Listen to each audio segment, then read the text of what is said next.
सभी लोग हाथ जोड़ लीजिए। जय बोलिए महावीर भगवान की। जय बोलिए अनंता अनंत सिद्ध परमेष्टि भगवानों की। जय बोलिए श्री पांडव पुराण ग्रंथ की। जय बोलिए श्रीमद् भट्टारक आचार्य भगवान श्री शुभ चंद्र जी महाराज की। जय बोलिए महाभारत के प्रेरणादायी प्रसंग की। जय बोलिए युधिष्ठिर भीम अर्जुन इत्यादि सभी मोक्षगामी महापुरुषों की। जय बोलिए इस ग्रंथ के अनुवादकर्ता पंडित नंदलाल जी जैन विशारद जी की। जय बोलिए इस युग के प्रथमाचार्य श्री चारित्र चक्रवर्ती आचार्य भगवान श्री शांति सागर जी महान मुनिराज की।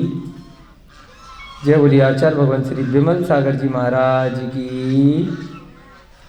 जय बोलिए आचार्य भगवान श्री भरत सागर जी महाराज की। जय बोलिए आचार्य भगवान समाधिग्रस्त श्री विद्यानंद जी महाराज की। जय बोलिए आचार्य भगवान श्री श्रुत सागर जी महाराज की। जय बोलिए आचार्य भगवान श्री विद्यासागर जी महाराज की। जय बोलिए आचार्य भगवान श्री विहर सागर जी महाराज की। जय बोलिए आचार्य भगवान श्री प्रमुख सागर जी महाराज की। जय बोलिए मुनि श्री प्रणम्य सागर जी महाराज की।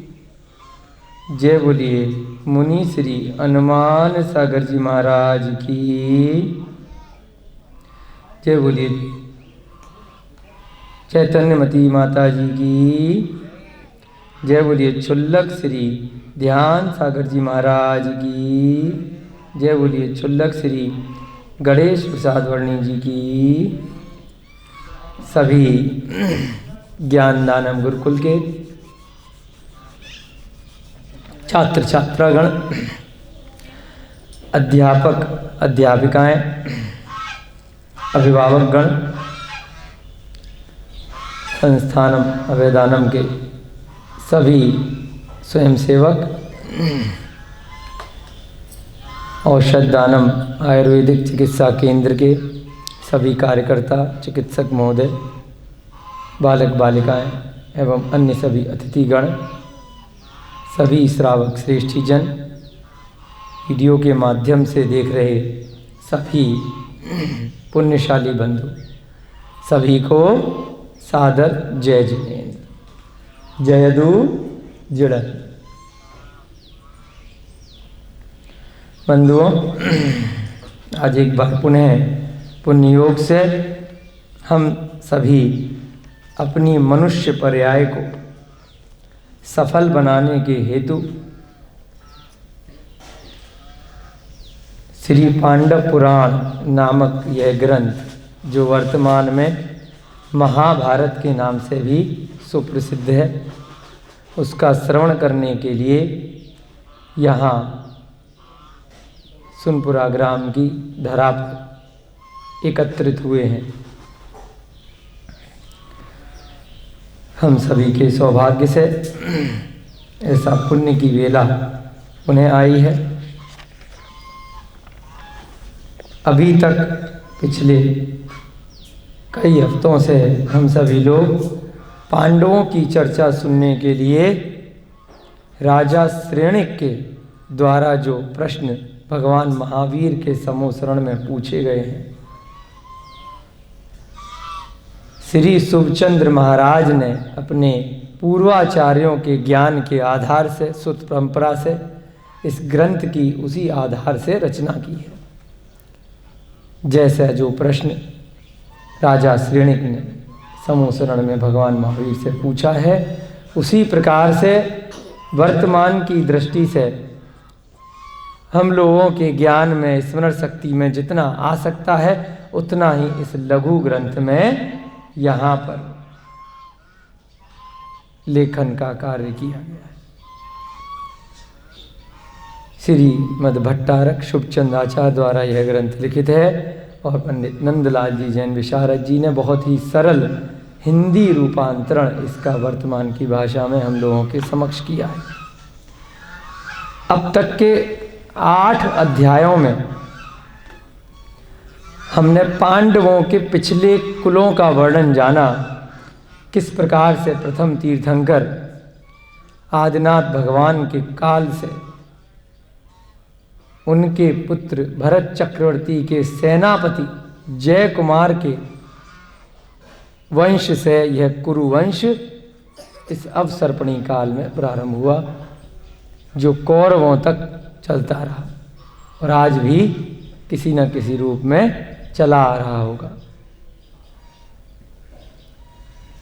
उसी कुरु वंश में कालांतर में आगे बढ़ते बढ़ते पद्म रथ नामक राजा हुए, जिनकी कथा हमने कल सुनी। विष्णु कुमार मुनिराज उनके भ्राता थे गृहस्थ जीवन के। किस प्रकार से विष्णु कुमार मुनिराज ने 1 सप्ताह के राजा बलि के द्वारा जो 700 मुनिराज अकंपन आचार्य इत्यादि के ऊपर हस्तिनापुर में किया जा रहा था, उससे कैसे उन्होंने उन मुनियों की रक्षा की। मुनिचर्या में होते हुए भी जब कोई और आगे नहीं आया तो उन्होंने धर्म की रक्षा के लिए, मुनियों की रक्षा के लिए खुद ही बीड़ा उठाया। विक्रिया रिद्धि के माध्यम से उन्होंने उस राजा बलि को दिखाया कि तुम गलत कार्य कर रहे हो, अधर्म का कार्य है। उसके मान का, अभिमान का खंडन किया। पहले भी वह बलि नाम का मंत्री उज्जैन की नगरी में जब श्री वर्मा के नाम के राजा के यहाँ मंत्री था, वहाँ पर भी चारों मंत्रियों ने श्रुतसागर मुनिराज के ऊपर खड्ग से हमला किया था, जान से लेने की कोशिश की थी। तब वहाँ पर देव रक्षा से वह मुनिराज की और पूरे संघ की रक्षा हुई थी और उन चारों मंत्रियों को स्तंभित कर दिया गया था। उसके उपरांत उस राजा ने उनको देश निकाला दे दिया। वह जाकर के कहाँ जा पहुँचे? पद्मरथ के मंत्री बन गए। उसने उन्हें अपने बुद्धि के बल पर एक युद्ध में जिता दिया, छल कपट के द्वारा सामदान दंड भेद लगा करके विरोधी राजा को बंदी बना लिया, जिसके कारण से पद्मरथ ने उसे एक वर दिया कि कभी भी जरूरत पड़े तो कुछ भी मांग लेना। कालांतर में जब अकंपन आचार्य 700 मुनिराजों के साथ विहार करते हुए हस्तिनापुर में आ पहुँचे, तब उसने वर मांगा कि 1 हफ्ते के लिए मुझे यहाँ का राजा बना दो। वचन दे दिया था तो इसलिए पद्मरथ ने उनको राजा बना दिया। राजा बनते ही उन्होंने बहुत सारा धन लुटाया, पहले तो जनता पर अपना गुलाम बना लिया कि विरोध कोई ना करे, और उसके बाद मुनियों के ऊपर घोर उपसर्ग किया, उनकी चारों तरफ आग लगा दी जहाँ पे वे ध्यान कर रहे थे। जब मुनि विष्णु कुमार को इसका समाचार प्राप्त हुआ तो उन्होंने पहले तो आकर के पद्मरथ को समझाया, उसने अपने वचन की दुहाई दी, तो उन्होंने क्या किया कि स्वयं ही अपनी विक्रिया रिद्धि से इतना बड़ा रूप बना लिया और राजा बलि के सामने वचन ले लिया कि 3 पग जमीन मुझे दे दी जाए। ब्राह्मण का रूप बनाया, बौना अवतार लेकर के, वामन का अवतार लेकर के। बलि ने कहा तथास्तु, बिल्कुल दे देंगे, क्या दिक्कत है। उसके बाद उन्होंने अपने रूप को इतना बड़ा कर लिया, मनुष्य पर्याय में होते हुए भी विक्रिया रिद्धि प्राप्त हो सकती है। आपको पहले भी बताया है कि शरीर 5 प्रकार के होते हैं। कितने प्रकार के होते हैं?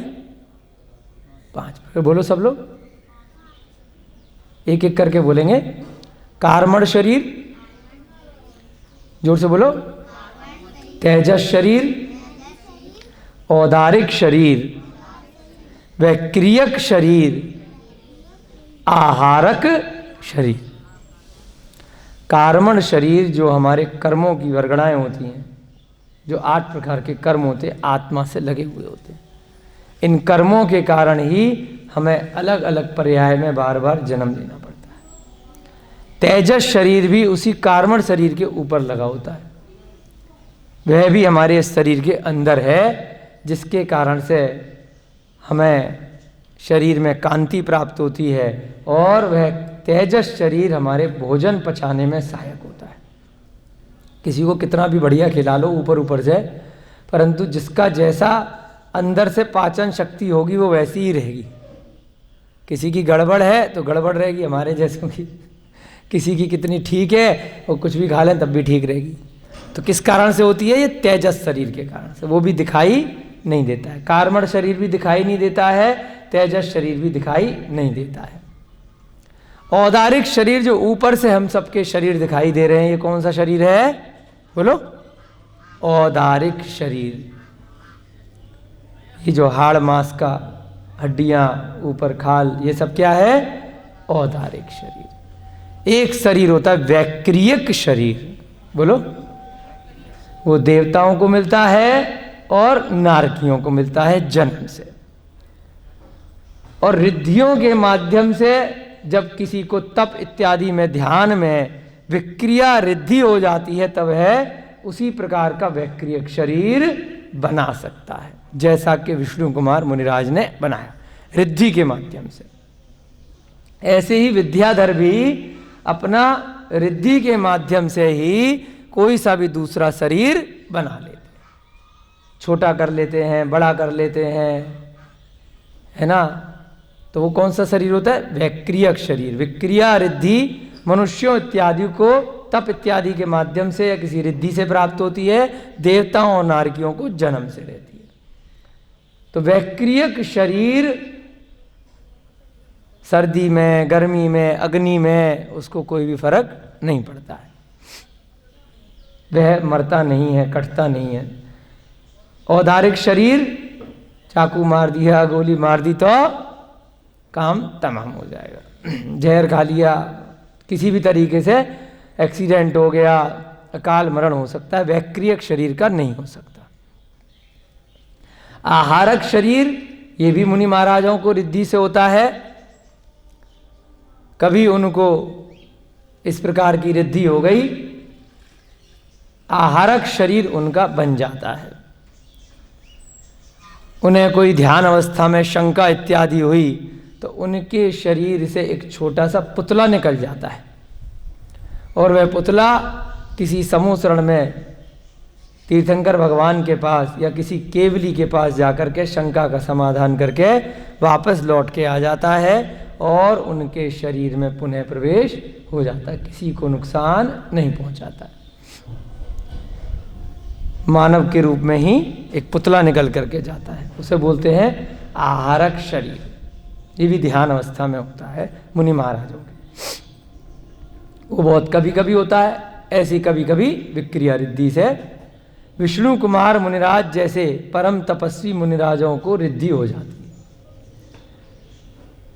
तो वह उस शरीर के माध्यम से बहुत बड़ा शरीर, छोटा शरीर बना सकते हैं, परंतु क्योंकि मनुष्य पर्याय में है, मुनिराज हैं, तो 2.5 दीप के बाहर वह शरीर नहीं जा सकता है, क्योंकि 2.5 दीप में ही मनुष्य हो सकते हैं। 2.5 दीप में जिस स्थान पर हम रह रहे हैं, जम्मू द्वीप, ये भी आता है। जम्मू द्वीप से दूना, दोनों दिशाओं में लवण समुद्र, ये भी 2.5 दीप के अंदर आता है। लवण समुद्र के बाहर घातकी खंड, ये भी 2.5 दीप में आता है, और घातकी खंड के बाहर कालोदधी समुद्र भी 2.5 दीप में आता है, और कालोदधी समुद्र के बाहर अर्ध पुष्कर द्वीप भी 2.5 दीप में आता है। सभी लोग मिलकर के बोलेंगे, जम्मू द्वीप, लवण समुद्र, घातकी खंड, कालो दधी समुद्र, अर्ध पुष्कर दीप। एक बार पहला नंबर पे दीप था, फिर समुद्र था, फिर दीप था, फिर समुद्र था और फिर दीप है। इस प्रकार से 5 चीजें हुई। पहला क्या है? जम्मू दीप। फिर से बोलो, याद करना है। पहले नंबर पे दीप आ गया, फिर लवण समुद्र, समुद्र आ गया, फिर घातकी खंड द्वीप, फिर द्वीप आ गया, फिर कालो दधी समुद्र, फिर समुद्र आ गया, फिर अर्ध पुष्कर द्वीप, फिर द्वीप आ गया। दीप समुद्र, दीप समुद्र, दीप समुद्र। इस प्रकार से 2.5 दीप तक मात्र मनुष्य रह सकते हैं। उसके बाहर असंख्यात दीप समुद्र, दीप समुद्र, दीप समुद्र, इस प्रकार से चलते चले जाते हैं, चलते चले जाते हैं। और कमाल की बात यह है कि दूसरे नंबर पे जो भी आएगा वो पिछले वाले से डबल होगा। 2 दूनी 4, 4 दूनी 8, 8 दूनी 16, 16 दूनी 32, इतना double double double double double double double double double double असंख्यात द्वीप समुद्र इस एक राजू के मध्य लोक में है, जिस पृथ्वी पर हम रह रहे हैं। बहुत बड़ी पृथ्वी है, कोई छोटी मोटी नहीं है। मात्र 2.5 द्वीप पर हम मनुष्य लोग रह रहे हैं, जिसके अंदर जम्मू द्वीप का 190वां भाग है जो भरत क्षेत्र है, उसका भी 5वां 6ठा भाग है आर्यखंड। भरत क्षेत्र के भी 6 भाग हैं और भरत क्षेत्र जम्मू द्वीप का 190वां भाग है, तो बहुत छोटा सा स्थान है। 2.5 द्वीप बहुत बड़ा है। उस 2.5 द्वीप में जो मनुष्य लोक है वह कितना है? 45 लाख योजन का यह 2.5 द्वीप है, जिसमें अर्ध पुष्कर द्वीप जो अंत का द्वीप बोला, उसकी जो बाउंड्री है उसका क्या नाम है? मानसोत्तर पर्वत। बोलो, यानी कि उसके उत्तर में, उसके आगे मनुष्य नहीं जा सकते। मनुष्य कहां तक जा सकते हैं? मानसोत्तर पर्वत तक। और मनुष्य लोक की ऊंचाई कितनी है? ऊपर कितना जा सकते हैं हम लोग? जहां तक सुमेरु पर्वत की ऊंचाई है। तीर्थंकर भगवान का अभिषेक होता है तो सुमेरु पर्वत के सबसे ऊपर पांडुक शिला पर ले जाकर उनका अभिषेक होता है। जैसे पांडुक शिला मंदिर में हम अभिषेक करते हैं, उसी प्रकार की होती है। अर्धचंद्राकार पांडुक शिला होती है, आधी होती है ना, वहां पर उनका अभिषेक होता है। यहां तो हम गोल बना देते हैं, अर्धचंद्राकार होती है। उस पर तीर्थंकर भगवान का अलग अलग क्षेत्र के हिसाब से 4 कोने होते हैं उसमें, तो वहां पर अभिषेक हुआ करता है। तो इसी प्रकार से ऊंचाई कितनी हो गई जहां तक मनुष्य जा सकते हैं? 1 लाख योजन का वह सुमेरु पर्वत है, 40 योजन की उसकी ऊंचाई है। तो कितना हो गया? 1,40,000 योजन। कितना? बोलो, 1,40,000 योजन। तो ऊंचाई मनुष्य वहां तक जा सकते हैं और नीचे चौड़ाई में मानसोत्तर पर्वत तक 45 लाख योजन तक मनुष्य जा सकता है। ठीक है। तो जब उन्होंने, विष्णु कुमार मुनिराज ने विक्रिया रिद्धि से अपना रूप बड़ा किया, तो एक पैर कहाँ रखा? अधिकतम सुमेरु पर्वत के ऊपर रख दिया, उसके ऊपर, वहां तक जहां तक जा सकता है। और दूसरा पैर कहाँ रखा? मानसोत्तर पर्वत, इस प्रकार से जहां तक जा सकता है। जहां हम बैठे हैं तो मानसोत्तर पर्वत इस धरती पर है नीचे, और वो कहां पर है? सुमेरु पर्वत बीचों बीच में सबसे ऊंचाई पर है। सुमेरु पर्वत के बाद में 1 बाल की दूरी छोड़ करके सौधर्म ईशान के स्वर्ग के विमान प्रारंभ हो जाते हैं। तो अब तीसरा कदम कहां रखें? पूरा मनुष्य लोक कवर कर दिया। अब राजा बलि मनुष्य लोक के बाहर की जमीन तो दे नहीं सकता है, तो तीसरा पर भैया तेरे सर पे रख देते हैं, और कहाँ रखेंगे? तो उसने खूब माफ़ी मांगी, खूब दया की भीख मांगी कि माफ़ कर दो, मुझे नहीं मालूम था कि मुनि महाराज जो है ऐसे भी होते हैं। उसके बाद है तो दया की मूर्ति हैं, उन्हें तो बस सबक सिखाना है किसी भी प्रकार से।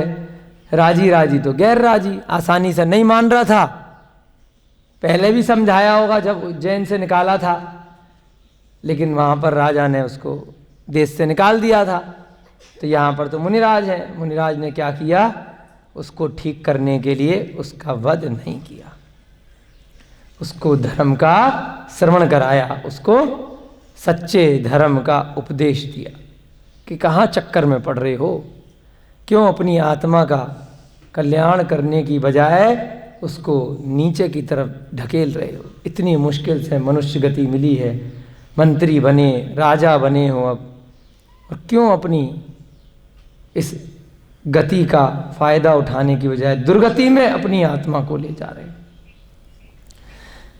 जो सच्चे मुनि महाराज होते हैं वह कभी भी किसी का वध नहीं करते, केवल रक्षा का उनका उद्देश्य था, इसलिए वहां पर सबक सिखाने के लिए आए थे। उनके पास तो इतनी शक्ति होती है कि वह कभी भी किसी को नहीं मार सकते। जब मुनिराजों के पास ही इतनी शक्ति, इतनी रिद्धियां होती हैं, तो वर्तमान में बहुत सारे प्रसंगों में आ जाता है कि देवी देवता ने आकर के राक्षसों का वध कर दिया, जो दुष्ट लोग थे उनको मार डाला, उनके ऊपर खड़े हो गए, है ना। तो उसी से समझ में आता है, अगर आप विवेक लगाएंगे अपना, किसी धर्म विशेष का कहीं भी हमारे तरफ से कभी कोई विरोध नहीं है, केवल विवेक लगाना है। कभी भगवान आकर के किसी मनुष्य को क्यों मारेगा, प्रश्न चिन्ह है बहुत बड़ा। जब मनुष्यों के पास ही इतनी अच्छी शक्ति हो सकती है, रिद्धियां हो सकती हैं कि वह ही किसी का एक प्रवचन के माध्यम से उसका मन का परिवर्तन कर सकते हैं, दुष्ट को भगवान बना सकते हैं। परशुराम भी भगवान बने एक तरह से, दुष्ट थे। कालिदास भी दुष्ट थे, वो भी कितने बड़े संत बन गए। हजारों उदाहरण हैं कि दुष्ट व्यक्ति भी मन के परिवर्तन के द्वारा महापुरुष बन सकता है। तो एक दुष्ट व्यक्ति को मारने के लिए भगवान क्यों आएगा? उसके पास तो अपार शक्ति है, उसे तो प्रवचन देने की जरूरत ही नहीं पड़ेगी, वो तो ऐसे हाथ घुमाएगा या उसे देखते ही सामने वाले का मान खंडित हो जाएगा। जब भगवान का समूसरण लगता है तो वहां पहुंचते ही सारे के सारे लोगों का मान खंडित हो जाता है। हमने पिछले अध्याय में भी कथा सुनी थी, किस प्रकार से युद्ध लड़ते लड़ते सुतारा को जो किडनैप करके ले गया था, अपहरण करके ले गया था, वो भागते भागते कहाँ पहुंच गया था? एक भगवान के समूसरण में पहुंच गया, और वहां पे जाके क्या हो गया, वो भी बैठ गया दीक्षा लेकर के, और सारे की सारे जितने पीछे पीछे भागते उसे मारने आए थे उन्होंने भी दीक्षा ले ली। इतना प्रभाव होता है। तो भगवान को किसी को मारने की जरूरत क्यों पड़ेगी, जब भगवान ये चीज जानते हैं कि ये धर्म में इसको मारूंगा और धर्म कहीं और पैदा हो जाएगा। ये तो हर धर्म में आया है कि आत्मा कहीं नहीं मरती है, पुनर्जन्म होता है कर्मों के हिसाब से। तो भगवान को किसी को मारने की जरूरत नहीं पड़ती। ये केवल किस्से कहानियों में, कहीं ना कहीं लोगों के मन के भावों में, विचारों में ये स्टोरीज बनाई गई हैं, और उस पर अधूरे मन से लोग विश्वास कर लेते हैं। अपना विवेक लगाइए, हर तरह से पढ़िए, समझिए, उसके बाद जानिए कि देवी देवता तो मार सकते हैं, भूत पिशाच आकर के व्यंतर मार सकते हैं, क्योंकि वह सम्यक दृष्टि जरूरी नहीं हो। भूत पिशाच राक्षस ये सब व्यंतर भवनवासी देवी देवता होते हैं। वह देवी देवता संसार में ही हैं, हमसे भी ज्यादा दुखी हैं, क्योंकि हम तो कम से कम मनुष्य हैं। उनके पास तो इतनी लंबी आयु है, वो बेचारे करें क्या, पल्लियों की आयु है, कैसे समय पास करें। इसको परेशान करना है, उसको परेशान करना है, इससे बदला लेना है, उससे बदला लेना है, और फिर से उस पर्याय में भी अपने नए नए कर्मों के बंधन करते हैं, और फिर दुर्गति में चले जाते हैं उसके बाद। तो इसलिए हमें अपना विवेक लगाना है। देवी देवताओं की आराधना कर सकते हैं, जय जिनेंद्र बोल सकते हैं, परंतु उनको भगवान नहीं मानना है। वह सर्वज्ञ नहीं है, वह इस संसार के दुखों से परमानेंट नहीं निकले हैं। टेम्परेरी मनुष्य के से निकल करके वैक्रियक शरीर हो गया, उनको हमारी तरह भूख प्यास नहीं लग रही है। बस हमें मकान दुकान खरीदने के लिए दूसरे झगड़े हैं, रोज रुपया पैसा कमाना है, उनके पास दूसरी टेंशन है। कोई पेड़ों पे रह रहा है, कोई कहीं रह रहा है, कोई किसी को परेशान कर रहा है, कोई किसी के शरीर में घुस गया है, कोई किसी को तंग कर रहा है। फिर जा जाके सब लोग पीछा छुड़ा रहे हैं उनसे। देवी देवता ही की श्रेणी में ही आते हैं, भूत पिशाच राक्षस भवनवासी सारे की सारे 8 प्रकार के व्यंतर और 10 प्रकार के भवनवासी, 18 टोटल, और इसके अलावा 5 प्रकार के ज्योतिष, ये सभी 23 हो गए। ये सभी भवनत्रिक की श्रेणी में आते हैं। इनमें बहुत सारे सम्यक दृष्टि होते हैं और बहुत सारे मिथ्या दृष्टि भी होते हैं। तो इसलिए ये प्रसंग इसलिए बताया है कि जब विष्णु कुमार मुनिराज के उसने दर्शन किए राजा बलि ने, तो उसका हृदय में परिवर्तन हो गया, उसको उपदेश दिया और उसने क्या किया, हमेशा के लिए अरिहंत की वाणी जिनवाणी को स्वीकार कर लिया और वह भी इस संसार चक्र से मुक्त होने के लिए विष्णु कुमार मुनिराज का भक्त बन गया कि अब छोड़ो ये चक्करबाजी, हम भी आपके साथ। इस प्रकार से उसको धर्म का उपदेश दे करके विष्णु कुमार मुनिराज अपने स्थान पर वापस आ गए और उन्होंने उसी जीवन से अपना कल्याण कर लिया कालांतर में। उसके पश्चात पद्मरथ, क्योंकि राजा बन चुका था, उसके कुल में धीरे धीरे बढ़ते बढ़ते आगे एक राजा शांतनु हुए। कौन हुए? विष्णु कुमार मुनिराज के समय से ही रक्षाबंधन का पर्व मना रहे हैं, ये भी आपको बताया था। राजा शांतनु हुए। राजा शांतनु के पुत्र का नाम था पाराशर। क्या नाम था? पाराशर। और पाराशर का विवाह किससे हुआ? गंगा से। ये गंगा नदी नहीं है, एक रानी का नाम, एक राजकुमारी का नाम है गंगा। पाराशर और गंगा का विवाह हो गया। उन दोनों के विवाह से एक पुत्र उत्पन्न हुआ जिसका नाम रखा गया गांगे। क्या नाम रखा गया? गांगे। सुना सुना सा नाम है ना, गांगे। गांगे भीष्म है, ऐसी कुछ था ना, गांगे। उसका नाम क्या रखा गया? गांगे।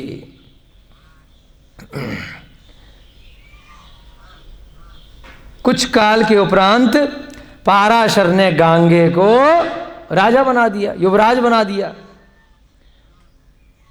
उसके बाद की घटना आज हम सुनेंगे कि गांगे का क्या हुआ। पांडवों तक हम इस 8वें अध्याय में पहुंच चुके हैं धीरे धीरे। बिल्कुल यहाँ तक की कथाएं आपने टीवी पर और किस्से कहानियों में इधर उधर बहुत सुनी होंगी।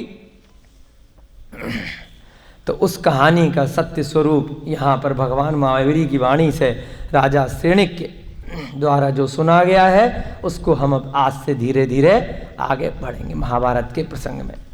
सब लोग हाथ जोड़ेंगे। मंगलम भगवान वीरो, मंगलम गौतमो गढ़ी, मंगलम कुंद कुंदाद्यो, जैन धर्मो सुमंगलम, सर्वमंगल मांगल्यम सर्व कल्याणकारकम, प्रधानम सर्वधर्माणाम जैनम जयतु शासनम, जैनम जयतु शासनम, जैनम जयतु शासनम। सर्वे श्रोतारः सावधानतया शृण्वन्तु। एक समय क्रीड़ार्थ भ्रमण करते हुए राजा पाराशर यमुना नदी के तट पर पहुंच गए। पाराशर ने भी क्या किया? गांगे को युवराज बना दिया है। और उसके बाद पाराशर घूमते घूमते कहाँ पहुंचे? यमुना नदी के तट पर। ठीक है, यमुना नदी भी होती है। अभी आजकल कहाँ पर है? यहीं दिल्ली से जा रही है हमें आगरा तक, और भी कई जगह यहीं से जा रही है, परी चौक से यमुना नदी। अब उस समय की यमुना नदी और रही होगी, बड़ी विशाल। वहां पहुंचने पर उन्होंने जो दृश्य देखा उससे उनका चित्त चंचल हो उठा। किसे देखा? चलो देखते हैं। यमुना नदी के तट पर एक दृश्य देखा। किसने? पाराशर ने, जो गांगे के पिता हैं। उन्होंने देखा कि एक अत्यंत सुंदरी युवती नौका में आसीन है। एक नाव में बड़ी सुंदर लड़की बैठी है, जिसके नेत्र विशाल एवं आकर्षक हैं। उसके अंग प्रत्यंग से यौवन की आभा प्रकट हो रही है। एक तरफ तो अपने बेटे को युवराज बनाकर आ गए हैं, दादाजी बन गए हैं, और उसके बाद अब राजा महाराजा हैं।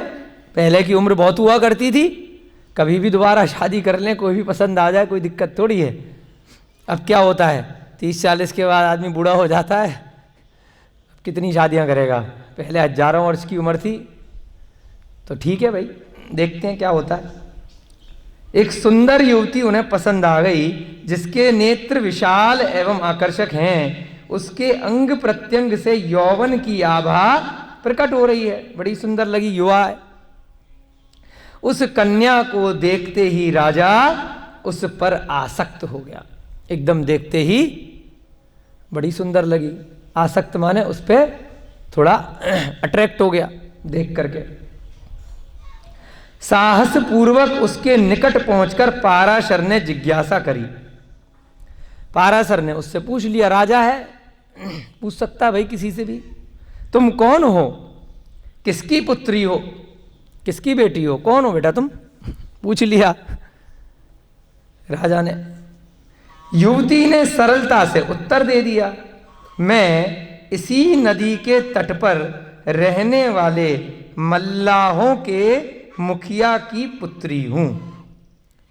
मल्लाहर लोग रहते हैं नदी के तट पर, जो नाव को खेने का काम करते हैं। कोई राहगीर आ गए, यात्री आ गए, इधर से उधर पहुंचाना, उधर से उधर ले आना, नदी के तटों पर रहा करते हैं मल्लाह। तो मैं मल्लाह का जो मुखिया है, यहाँ पे बहुत सारे मल्लाहों का समूह है, उनके जो हेड हैं, उनकी पुत्री हूं। मेरा नाम गुणवती है। क्या नाम है, थोड़े थोड़े से नाम याद रखोगे तो आज का प्रसंग समझ में आ जाएगा। गांगे कौन है, पाराशर के पुत्र हैं। पाराशर की पहली पत्नी कौन है, पहले से गंगा है। अब यहां पर गुणवती को देख करके अट्रैक्ट हो गए, आकर्षित हो गए थोड़े से। घूमते घूमते यमुना नदी के तट पर पहुंचे थे। उस लड़की ने बताया कि मैं मल्लाहों के मुखिया की पुत्री गुणवती हूं। अपने पिता की आज्ञा से मैं यहीं तट पर रहती हूं। मेरे पिता ने यहाँ पर मुझे काम दे रखा है, तो मैं भी यहीं रहती हूँ, और नौका पर बैठाकर यात्रियों को नदी पार कराती हूँ। कोई यात्री आ जाता है, यहाँ से वहाँ उसको मैं नदी पार करा देती हूँ, क्योंकि कुलीन कन्याएं माता पिता की आज्ञा को कभी नहीं टालती।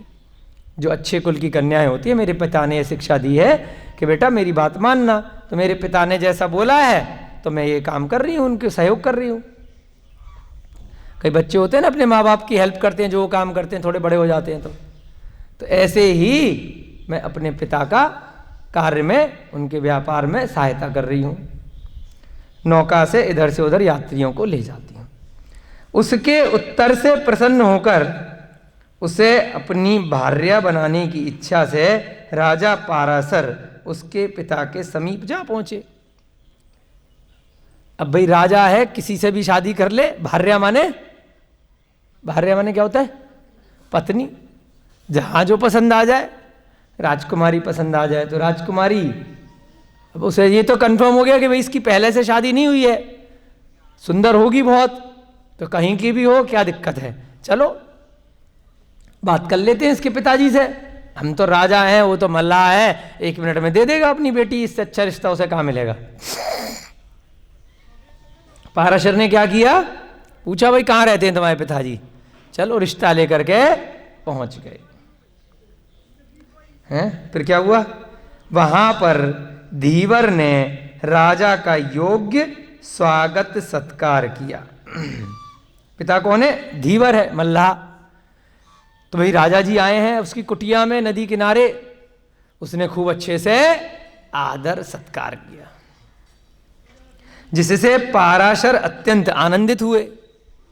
भाई जितना भी है उसने नाश्ता पानी लगाया अपना, बढ़िया से कुटिया में बिठाया, जो भी उसके पास होगा, कि चलो कम से कम रेस्पेक्ट दे रहा है, प्रसन्न हो गए, बड़ा अच्छा है हमारा होने वाला ससुर, क्या दिक्कत है, हैं? कुशल प्रश्न एवं शिष्टाचार के उपरांत राजा ने अपनी कामना प्रकट कर दी। राजा ने बता दिया, भैया क्यों आए हैं, तुम्हारा नाश्ता खाने थोड़ी आए हैं हम तो इसलिए आए हैं, तुम्हारी लड़की बड़ी अच्छी लगी, वहाँ बाहर देखा था, पसंद आ गई है, बताओ क्या करना है। राजा ने धीवर से कहा, मैं तुम्हारी पुत्री को अपनी सहधर्मिणी बनाना चाहता हूं। कितने अच्छे अच्छे शब्द होते हैं देखो पत्नी के लिए, नोट कर लेना, भार्या, सहधर्मिणी, और क्या क्या बोलते हैं आजकल, तो पता नहीं, पत्नी पत्नी बोलते हैं आजकल, नोट कर लेते हैं हम भी, सहधर्मिणी और भार्या, अर्धांगिनी, हाँ आधा अंग, अर्धांगिनी, सहधर्मिणी बनाना चाहता हूं। तुम्हें इसमें किसी प्रकार की आपत्ति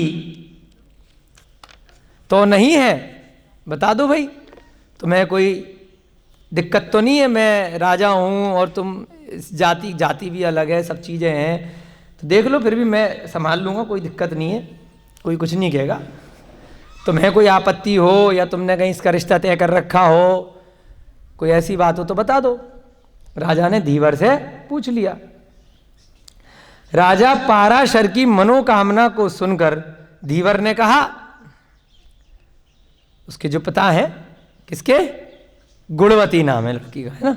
धीवर ने कहा, थोड़ा चालू लग रहा है, हे राजन, आपके तो गांगे नाम का एक अत्यंत पराक्रमी पुत्र विद्यमान है। हम तो इसी राज्य में रहते हैं, खबर तो हमें भी है, और आपने उसको युवराज बना रखा है। इतना पराक्रमी पुत्र है, इतनी उम्र हो गई तुम्हारी, है?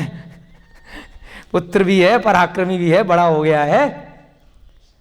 युवराज होने के नाते राज्य का उत्तराधिकारी तो वही होगा। थोड़ा सा चालू बन रहा है वो धीवर, कि बेटी दूं और ऐसे ही नीचे बन के, सर्वेंट बन के रहे उसका बच्चा, या वो कुछ तो इतना कुछ दिमाग चला रहा है शायद, देखते हैं आगे क्या लिखा है। युवराज तो उसको बना दिया आपने, उत्तराधिकारी तो वो बनेगा, राजा तो कौन बनेगा, गांगे बनेगा। फिर हमारे धीवर कुल गोत्र की कन्या को आप अपनी रानी क्यों बनाना चाहते हो? भाई आपके तो पहले से बेटा है, कभी ऐसा हो जाता है कि भाई आपकी रानी से कोई बेटा पैदा नहीं हुआ, इसलिए आप इधर उधर जा करके रानियां देख रहे हो, कहीं से कोई पुत्र प्राप्त हो जाए, आपके तो पहले से ही है। फिर इतनी छोटी जाति के, हम धीवर जाति के लोग हैं, मल्लाह हैं, और हमारे पास तो बहुत कम आमदनी है, तो हमारे बेटी को आप अपनी रानी क्यों बनाना चाहते हो? क्योंकि अगर इसके गर्भ से आपका कोई पुत्र हो गया, अब रानी बनाओगे, कल को पुत्र पैदा हो गया, तो वह गांगे के रहते हुए राज्य का अधिकारी किस प्रकार हो सकेगा? अब उसको इतना बड़ा राज्य मिल रहा है, बेटी को सब मिल रहा है, भाई घर में तो रहेगी, रानी तो बन के रहेगी, है? लेकिन क्या है, अब आदमी को इतना सा, वो कहते ना उंगली पकड़ा हो तो पूरा हाथ ही ले लेता है। कहने को धीवर है, मल्लाह है, लेकिन आदमी तेज है, स्मार्ट है। सुनो मैडम, ऐसे होते हैं लोग, मनुष्य पर्याय ऐसी यही। जरा सी लॉटरी लगी, उनने कहा अभी तो दे रहा है, देखो कुछ चक्कर है इसका, लग रहा है दिल आ गया मेरी बेटी पे, तो इस टाइम तो इससे कुछ भी ले लो। कहते हैं ना कि मन चाहा मांग लो, जो मांगना है बेटा दहेज में। तो वो क्या मांग रहा है देखिए, बड़ी जबरदस्त कथा है, इंटरेस्टिंग भी है और शिक्षाप्रद भी है। क्या मांगा उसने कि देखो जब तक गांगे है तो राज्य का उत्तराधिकारी तो वही बनेगा, तो फिर मेरी बेटी के अगर पुत्र हो गया तो मैं कोई राजा का ससुर तो कहलाऊंगा नहीं भविष्य की दृष्टि से, वो तो गांगे के जूनियर ही रहेगा। और जब वह राज्य का अधिकारी नहीं हो सकेगा तो उसका भविष्य कैसे होगा, क्या रहेगा? ऐसे ही घूमता रहेगा जैसे और लोग घूमते हैं राजमहल में, ऑर्डर मारते रहेंगे तुम्हारे गांगे उसको, बाकी लोग वो बेचारा कर्मचारी बन के वहां काम करता रहेगा। तो ऐसे देने से क्या फायदा? अतः इस विषय में यदि आप चर्चा ना ही करें तो उत्तम है। कितना तेज है, घुमा फिरा करके ये बोल दिया कि फालतू की चर्चा ना करो, खाओ पियो और निकलो। अगर तो मतलब घुमा फिरा करके क्या बोल दिया कि अगर मेरे भविष्य के लिए गारंटी करो कि राजा वो बनेगा जो मेरी बेटी गुणवती का पुत्र होगा तो बात करो, नहीं तो टाइम खराब करने के लिए हमारे पास बहुत काम है, नाव लेकर के जाना है, बहुत यात्री आ रहे हैं। कितना स्मार्ट है देखो, ऐसे ऐसे लोग होते हैं, अभी भी मिल जाएंगे आपको ऐसे। इसे क्या कहते हैं? ब्लैकमेलिंग। वर्तमान समय में है ना। फिर अगर राजा निकल जाएगा तो फिर भागे भागे पीछे पीछे आएंगे। बार्गेनिंग होती है ना, जैसे कि 100 रुपये का दे दो ये सामान, फिर वो थोड़े थोड़े कम करेगा, फिर जब आप वापस जाने लगोगे फिर क्या करेगा वो दुकानदार? अरे ले लो जी, 50 में ही ले लो, हम तो सोच रहे थे कि 100 में बिक जाएगा माल। तो ऐसी सिस्टम चल रहा है वहाँ पे। पहले अपनी धौंस दिखा रहा है कि बेटी तब दूंगा जब बेटी का बेटा अगर हो गया तो उसको राजा बनाओगे, नहीं तो निकलो। धीवर के इस युक्तिपूर्ण उत्तर को सुनकर, अब उसका तो दिमाग खराब हो रखा, पाराशर का पागल है। प्रेम एक ऐसी चीज है कि जब जिस लड़की पे दिल आ जाए तो कुछ भी करवा लेगी, चाहे लड़की या उसके घर वाले। फिर तो आदमी क्या कहते बोरा बोरा है फिरता है, फिल्मों में यही दिखाते हैं, पगला जाता है, उसे कुछ भी सुध बुध नहीं होती है। इसीलिए उसको बोला है पागल हो जाता है, प्रेम में है। तो इसका भी हालत यही हो गई। और जब तक वह चीज सुलभता से प्राप्त नहीं हो जाती तब तक वह कुछ भी करने को तैयार होता है ना। जब तक क्या रहता है उसके विरोध में आकर्षण रहता है, निषेध में। निषेध माने जब तक वो चीज नहीं मिलती है तो उसमें आकर्षण पैदा और ज्यादा होता है। कैसे नहीं मिल रही, कैसे नहीं मिल रही, अब तो कुछ भी मुझे देना पड़ जाए, मुझे ये लड़की चाहिए। अब देखते हैं आगे क्या होता है। क्या कहा उसने? धीवर, अब उसने दिमाग लगाया, युक्तिपूर्ण वचन है, सही बात कर रहा है, दिमाग लगाया, बात तो इसकी सही है कि भाई राजा तो एक ही बनेगा और मैं यहां पर रिश्ता लेकर के आया हूं, तो इसका मतलब अभी मैं छोटा हूं और इसकी बात मुझे माननी चाहिए। धीवर के इस युक्तिपूर्ण उत्तर को सुनकर राजा पाराशर का मुखमंडल निस्तेज पड़ गया। क्या किया जाए, इतनी मुझे तो लगा था ये तो बड़े गरीब घर की है, 1 मिनट में राजा तो पूरा ढिंडोरा पीट दे। वो जो धीवर है वह तो पूरा मोहल्ले को उठा करके खूब खुश हो जाएगा, और यहां तक बाजी उल्टी पड़ गई, मामला ये तो मेरे से भी तेज निकला। उसका मुखमंडल निस्तेज पड़ गया, फीका पड़ गया। किसका? राजा का। यार हम तो सोच रहे थे हम यहाँ के राजा हैं, हमसे भी ज़्यादा स्मार्ट बंधु तो यहाँ ये मल्लाहों का मुखिया है, ऐसी मुखिया नहीं बन गया। एवं निराश होकर वे अपनी राजधानी में लौट आए। अब युवराज तो बना चुके थे, अब वहां पर थोड़ी ना कुछ डिसीजन लेते, लेकिन क्या हुआ, अब सर पकड़ करके दुखी मन से क्या हुआ, वापस लौट आए बेचारे। क्या करें अपने राज्य में। पिता को इस प्रकार हतोत्साहित तथा निस्तेज देखकर उनके सर्वगुण संपन्न पुत्र गांगे को बड़ा क्षोभ उत्पन्न हुआ। अब 2-4 दिन हो गए, पिताजी का ना खाने में मन लग रहा है, ना पीने में मन लग रहा है, ना राज्य को ठीक से संचालित कर पा रहे हैं, कोई कुछ बोले तो सुन ही नहीं रहे हैं, हाँ खोए खोए से है। ऐसी हो जाता है ना। शादी से पहले जिन लोगों ने गर्लफ्रेंड बनाई होगी, रोहिता जी ने, शंकर जी ने बना रखी है, तो क्या होता है कि सुध बुध खो जाती है। कोई कुछ बोल रहा है, कोई कुछ कर रहा है, ध्यान ही नहीं है, बस दिमाग कहाँ लगा हुआ है, बस कब कैसे वो मुझे मिलेगी,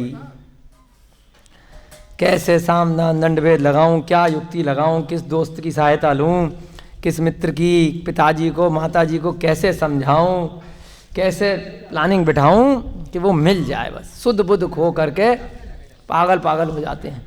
फिर फिल्मों में देख देख करके गाने गाते हैं फिर हाथ काट लेते हैं कई लोग फिल्मों में देख देख करके, फिर छत से कूद जाते हैं कुछ 2-4 लोग, तो नहीं मिली तो भैया खुद ही निपट जाएंगे। और ये नहीं ध्यान रहता कोई फिल्म का हीरो अगली फिल्म में फिर जिंदा हो जाता है एक फिल्म में हाथ काटता है, अगली फिल्म में फिर खड़ा हो जाता है। तो यहाँ क्या हुआ, गांगे थोड़ा समझदार है, युवा हो गया, बड़ा हो गया है, उसने पिताजी से पूछ लिया कि क्या मामला है। वह सोचने लगा रहस्य क्या है। पहले तो सोचा उसने क्या चक्कर है, कदाचित मुझसे तो कोई अपराध नहीं हो गया है कि मेरी कोई गलती की वजह से पिताजी दुखी तो नहीं है, परेशान तो नहीं है।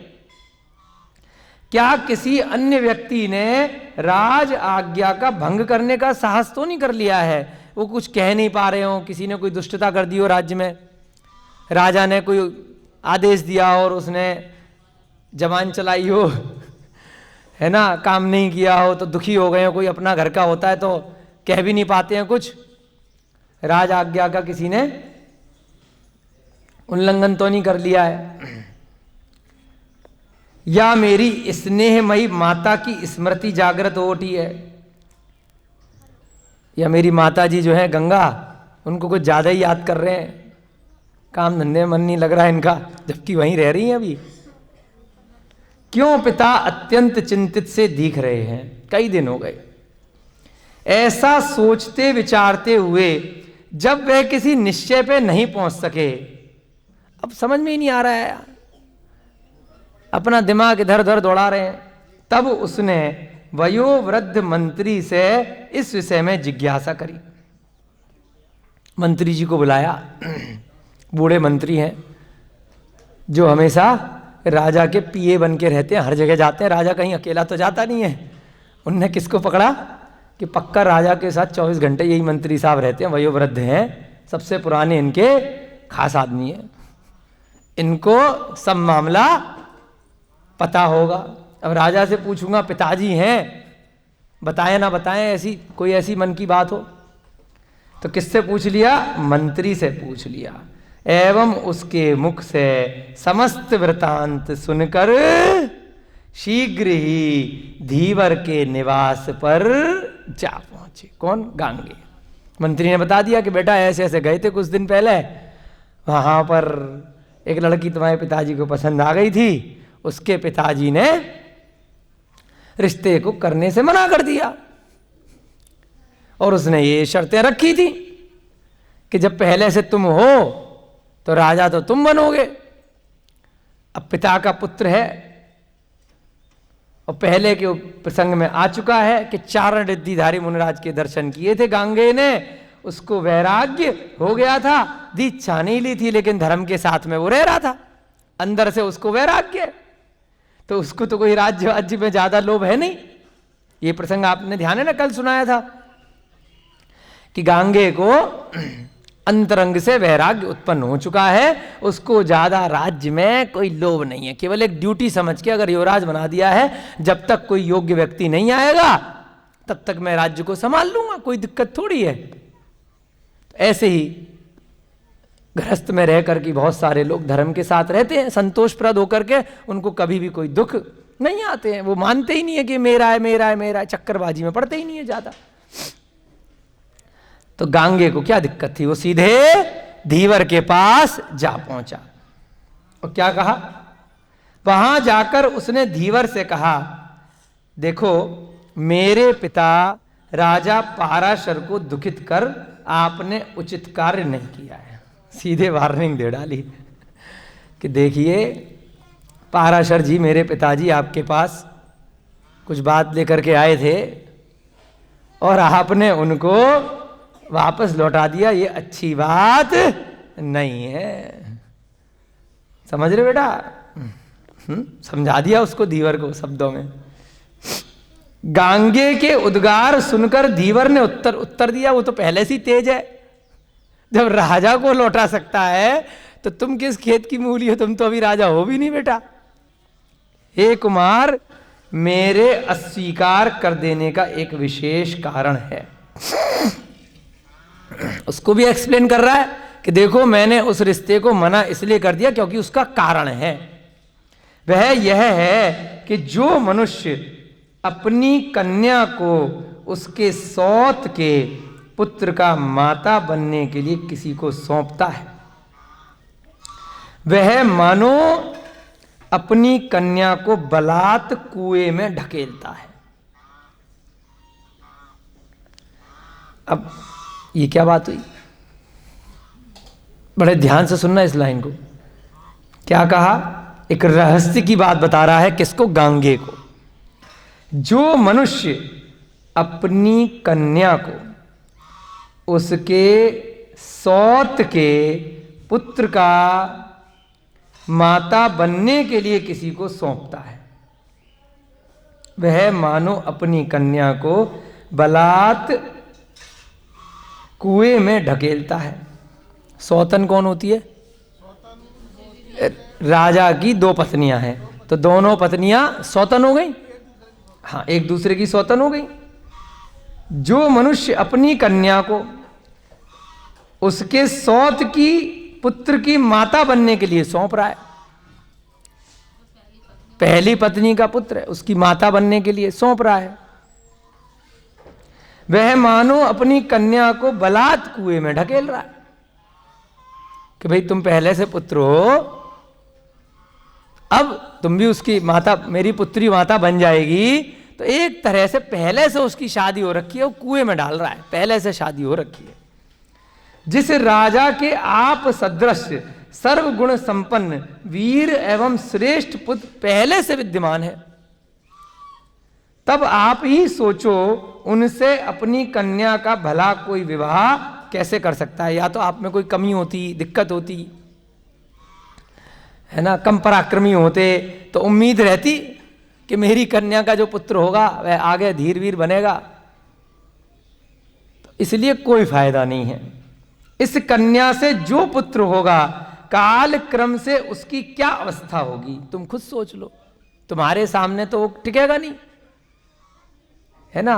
अब रामायण में सुनते हैं राम लक्ष्मण भरत और शत्रुघ्न जो स्टोरीज हैं, तो उनमें लक्ष्मण भरत शत्रुघ्न जो प्रचलित कथाएं हैं, ज्यादा नाम थोड़ी ना आता है, साइड में थे, है कि नहीं। सहायक हीरो फिल्म बनती है टीवी पे आजकल सिनेमा घरों में, एक वो सहायक हीरो को क्या बोलते हैं, उन बेचारों को एक्टिंग कितनी बढ़िया कर ले लेकिन कभी अवार्ड नहीं मिल पाता उनके फैन ज्यादा नहीं बन पाते। सहायक हीरो हैं, साथ साथ चल रहे हैं, बस हाँ में हाँ मिला रहे हैं हीरो की। तो ऐसे ही बेचारा वो तुम्हारे पीछे पीछे लगता रहेगा, बस असिस्टेंट बन के, पीए बन के। इस कन्या से जो पुत्र उत्पन्न होगा काल क्रम से उसकी क्या अवस्था होगी। सिंह के सम्मुख भी क्या हिरणों को सुख प्राप्त हो सकता है। हिरण जो है शेर के सामने उनको दबके रहना पड़ता है, चुपचाप से बैठे रहेंगे तो शेर हो सकता है उनको खाए नहीं, मारे नहीं, उसकी सेवा करते रहे। कोई हिरण रोज सिंह के सामने दूसरा हिरण ला करके खिलाने के लिए देता रहे तो सिंह उस वाले हिरण को नहीं मारेगा, समझ रहे हो। चापलूस बन के एक हिरण बताता रहे कि बाकी हिरणों का झुंड कहां बैठा है, अच्छा तू मेरा खास हिरण है, तो उसको मारेगा क्या? नहीं मारेगा। बाकी क्या होगा, बाकी हिरणों की क्या अवस्था होगी। शेर के सामने क्या हिरण टिक सकते हैं? मेरी बेटी से जो पैदा होगा वो तो हिरण के जैसा होगा भाई साहब तो इसलिए चक्कर में मत पड़ो। आप अपने पिता के सुयोग्य पुत्र हैं, हर तरह से राज्य का उत्तराधिकार आपके ही सबल हाथों में आएगा। आप इतने बलशाली हैं, इतने पराक्रमी हैं, इतने धनुर्विद्या में इतने निपुण हैं कि हर तरीके से जो राज्य है आपके ही हाथों में आएगा, सुयोग्य हैं। जिस तरह सब नदियां समुद्र को पाकर उसी को आत्मसमर्पण कर आनंद प्राप्त करती हैं, वैसे ही राज्य लक्ष्मी भी आप ही को पाकर प्रसन्न होगी। कितना सुंदर उदाहरण दिया है। नदियां समुद्र में मिलकर के समाप्त नहीं होती हैं, प्रसन्न होती हैं, क्योंकि समुद्र अथाह भंडार है जल का। उनकी अपनी पहचान भले ही समाप्त हो जाती है, लेकिन वो प्रसन्नता को प्राप्त होती हैं। जैसे आप भोजन करते हो तो भोजन करने के बाद, समाप्त होने के बाद प्रसन्न होता है ना, आपको भी तृप्ति देता है और भोजन भी तृप्त हो जाता है, कोई भी ऐसी चीज। ऐसे ही समुद्र भी प्रसन्न हो रहा है नदियों को अपने आप में मिलाकर, और नदियां भी प्रसन्न हो रही हैं कि अपने गंतव्य स्थान तक पहुंच गई, अपने लक्ष्य तक पहुंच गई। पहाड़ से निकल करके, पर्वत से निकल करके धीरे धीरे एंड में समुद्र में मिल गई। तो ऐसे ही जब आपके पास राज्य लक्ष्मी प्राप्त होगी तो ऐसे ही सारी प्रजा प्रसन्न होगी, सारी की सारी। धीवर का ऐसा युक्ति युक्त उत्तर सुनकर गांगे ने उसे समझाना प्रारंभ किया कि बेटा तुम्हारी प्रवचन अलग है, अभी मेरे पिताजी टेंशन में हैं, परेशान है, तुम्हारी बात सब ठीक है। अब समझाना प्रारंभ किया। हे धीवर राज, आपने मेरे विषय में जो संशय पाल रखा है वह आपका भ्रम मात्र है ना, कि आपको ऐसा लग रहा है कि मुझे राज्य का लोभ है, मुझे पद की लालसा है, मुझे राजा बनने की बहुत ही तीव्र इच्छा है। आपको ऐसा लग रहा है, बाकी लोगों को भी ऐसा लगता होगा, परंतु मेरे अंतरंग में तो वैराग्य उमड़ रहा है। मैं तो बस मौका ढूंढ रहा हूं, कब कोई आ जाए, राज्य संभाले और मैं निकलूं। वो तो मैं उनका ज्येष्ठ पुत्र हूं गांगे, इस कारण से उन्होंने मुझे युवराज बना दिया है। आप सबने मेरे बारे में संशय पाल रखा है। अंतरंग में मेरी क्या बात है वो मैं आपको बता देता हूं।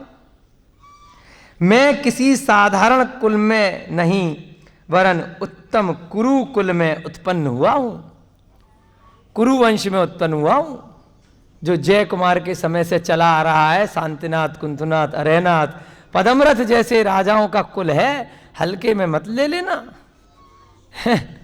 कुरु वंश का युवराज हूं, जो कि अपने उत्तम गुणों के लिए संसार में सुप्रसिद्ध है। ऐसा कुल है हमारा।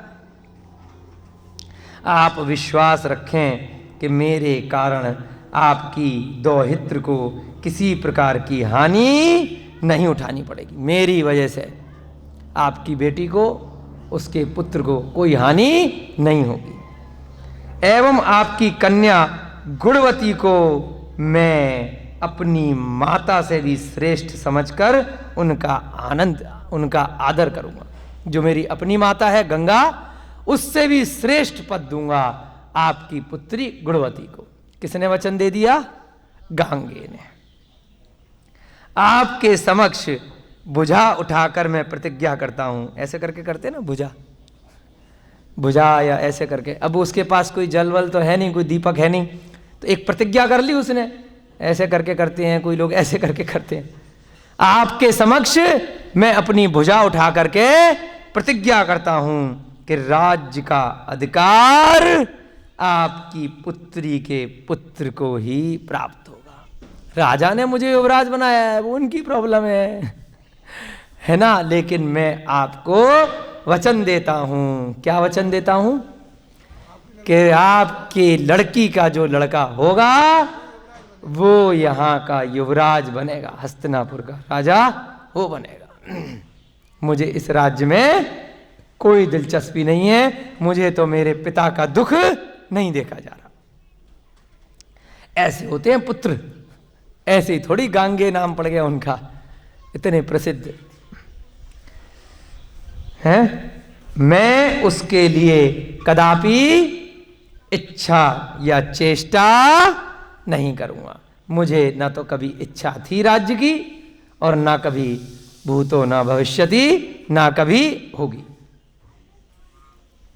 धीवर ने गांगे की इस दृढ़ प्रतिज्ञा को सुनकर कहा, हे कुरु श्रेष्ठ, आप न सही परंतु भविष्य में, अभी तो और स्मार्ट है वो धीवर खत्म थोड़ी हो रही उसकी कहानी, परंतु भविष्य में आपके जो पुत्र इत्यादि उत्पन्न हो गए वे अपने क्षत्रियोचित स्वभाव के कारण राज्य अधिकार को हस्तगत कर लेंगे। देखो कितना स्मार्ट है कि चलो आप नहीं बनोगे उत्तराधिकारी, भविष्य में मेरी बेटी का बेटा राजा बन गया, तुम्हारे जो बच्चे हो गए उनको बाद में पता चला वो तो क्षत्रिय रहेंगे, क्योंकि आपकी माता पिता दोनों क्षत्रिय हैं और हम तो क्षत्रिय नहीं है। तो क्षत्रिय होने के कारण उन्होंने आपस में घर में लड़ाई कर ली तो, और उन्होंने राज्य के अधिकार को हस्तगत कर लेंगे।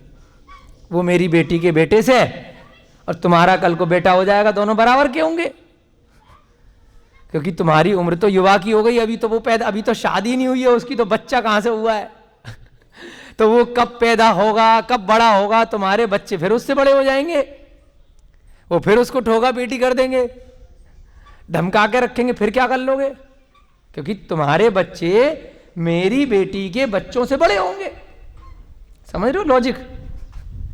अब देखो क्या गेम खेल रहा है। तुम्हारे अगर भविष्य में जो पुत्र होंगे वह राज्य का अधिकार हस्तगत कर लेंगे, एवं पुनः वही प्रश्न उठ खड़ा होगा जो अभी है, फिर आज से 20, 25, 50 साल बाद फिर वही बात हो जाएगी कि ये चैन में तो क्षत्रिय है नहीं, पीछे से गुणवती का बेटा है बेटे के, और ये तुम्हारे बेटे हैं गांगे के। धीवर के ऐसा करने कहने पर धीर एवं दृढ़ प्रतिज्ञ गांगे ने उसके मनोगत संदेहों को समझकर कह दिया। अब वो भी होशियार है, वो भी दृढ़ प्रतिज्ञा करके आया है, अपने पिताजी को मैं दुखी नहीं देख सकता।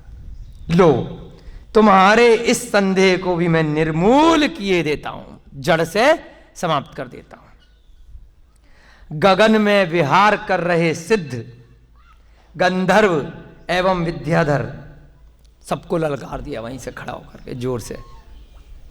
गगन में जितने भी सिद्ध भगवान हैं ऊपर सिद्ध शिला पर, सिद्धों को साक्षी मान करके, जितने गंधर्व जाति के देव घूम रहे हैं, जितने विद्याधर हैं, मेरी इस अटल प्रतिज्ञा को सुन लें। प्रतिज्ञा कर ली, एवं साक्षी रहें, सब साक्षी हो कि मैं आजन्म पर्यंत ब्रह्मचर्य व्रत को धारण करता हूं, अर्थात मैं अपना विवाह कभी नहीं करूंगा। पिता के लिए कितना बड़ा संकल्प, ऐसे ही थोड़ी ना गांगे भीष्म बन गए हैं कि भाई पिता की छोटी सी इच्छा, और उन्होंने तो कही भी नहीं, उन्होंने बातचीत सुनी और वापस आ गए थे, 2-4 दिन में हो जाते ठीक ठाक, लेकिन उन्होंने कहा नहीं। जो बोलेगा धीवर, धीवर ने पहले क्या कहा, मेरी पुत्री के जो पुत्र होगा उसको राजा बनाना है। दूसरा कहा तुम्हारे पुत्र हो गया तो उसकी पुत्री के पुत्र और तुम्हारे बच्चे लड़ते रहेंगे, तुम बूढ़े हो जाओगे। तो उसने कहा मैं कभी भी विवाह नहीं करूंगा। और बोलो, और तुम्हें क्या चाहिए? ना मेरे कभी बच्चे होंगे तो बात ही खत्म हो गई, और ना मैं कभी राजा बनूंगा। इस प्रकार से तदुपरांत धीवर ने प्रसन्न होकर अपनी कन्या को बुलाकर अंक में बैठा लिया एवं गांगे से कहने लगा, अपनी पुत्री को बुला लिया और वहां पर बिठाया। हे नरोत्तम, संसार में आपका नाम सदैव अमर रहेगा। अब उसे आशीर्वाद दिया कि मैंने आज तक ऐसा पुत्र कभी ना देखा ना सुना, तुम्हारा नाम संसार में अमर होकर के जाएगा, क्योंकि आपने अपने पिता की इच्छा की पूर्ति के लिए आजन्म कठोर ब्रह्मचर्य व्रत पालन करने की दृढ़ प्रतिज्ञा करी। सबसे कठोर व्रत है ब्रह्मचर्य व्रत। ऐसा नहीं है किसी की शादी नहीं हुई तो उसका तो अपने आप व्रत हो गया। इच्छाएं भी नहीं होनी चाहिए किसी भी प्रकार की, तो उसे कहते हैं व्रत। इसी संदर्भ में मैं आपको एक घटना सुना रहा हूं, कृपया ध्यान देकर एवं शांत चित्त होकर के सुने। अब जो उसने उसकी परीक्षा ले ली धीवर ने कि बड़ा भयंकर आदमी है ये तो, भैया गांगे खतरनाक है, तो अब उसको एक नई कथा सुनाएगा। वह कथा हम कल सुनेंगे। अब उसने रिश्ता तय कर दिया, कोई नहीं, बेटी को बुला लिया कि भाई ठीक है मैं आपके पिता के लिए, अब बताओ बेटा अपने पिता के लिए पत्नी लेकर के जा रहा है, कमाल की स्टोरी है। रानी को लेकर के जा रहा है बेटा जो खुद शादी के लायक है, वो कह रहा है मैं नहीं करूँगा, है ना, पहले आप कर लो पिताजी, पहले आप हैं। चलो आगे की स्टोरी कल की कक्षा में सुनेंगे कि किस प्रकार से वह धीवर अब एक नई कथा सुनाएगा और उसके बाद अपनी बेटी को उसके साथ सौंपेगा या नहीं सौंपेगा। यह कथा आपकी कक्षा का समय हो रहा है, कल हम मिल करके सुनेंगे। थोड़ा रहस्य बना रहना चाहिए। जय बोलिए महावीर भगवान की, जय बोलिए अनंता अनंत सिद्ध परमेष्टि भगवानों की, जय बोलिए आचार्य भगवान श्री शांति सागर जी महान मुनिराज की, जय बोलिए मुनि श्री प्रणम्य सागर जी महाराज की, जय बोलिए मुनि श्री हनुमान सागर जी महाराज की। सभी को जय जिनेन्द्र जयदु जड़ंदो। अब सब बच्चे आकर के जिनवाणी की स्तुति करें।